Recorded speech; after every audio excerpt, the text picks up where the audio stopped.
My name's Chris Sarra. I grew up in Bundaberg in the 1970s. I'm a descendant of the Gurang and Tarrabalang Bunda people. I was born in 1967, so growing up in Bundaberg was interesting. We faced our challenges, but I managed to overcome them. When I reflect on my school experience and then having the opportunity to go off to Teachers College, there was a moment in which I realised that I was probably being sold short and people expected less of me because I was an Aboriginal student. Because of that, I was motivated to rise above people's expectations, because I knew just how toxic those kind of low expectations are and just how much they could stop me from being the best that I could be. At every point in my education career, I've wanted to make a difference and get young Aboriginal children to see the things that I didn't see when I was at school. And I wanted to get teachers to see the things that they needed to see in terms of how their stifled beliefs can have an impact on people, and how in schools and in a teacher-student relationship we need to create opportunities where we let kids believe whatever they want to believe about themselves.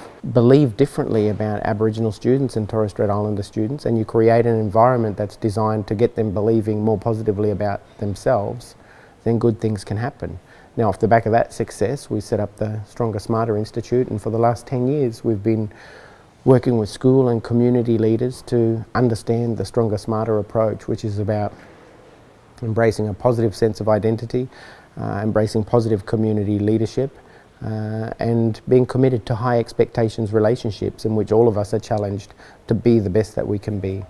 I think my most significant work occurred when I was principal of Sherbrooke School, and in that circumstance, when I challenged kids and the community to lift and to rise to higher expectations, they responded, and in that response we exposed the whole country to a different way of being Aboriginal and a different set of beliefs and a new and more positive reality, which was good for us as blackfellas.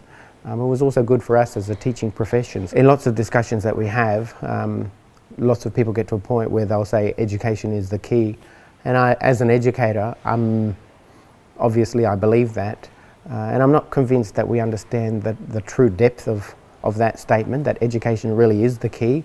And so today it is the case that through education we really can achieve whatever it is we want to as a young Aboriginal or Torres Strait Islander student. There really are no barriers.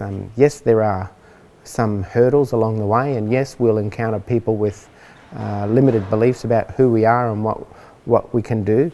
Yes, we'll encounter racism, but if we retain a sense of belief in here and make sure that that is untouchable, then there really is no barriers to stop us from achieving what we want in education.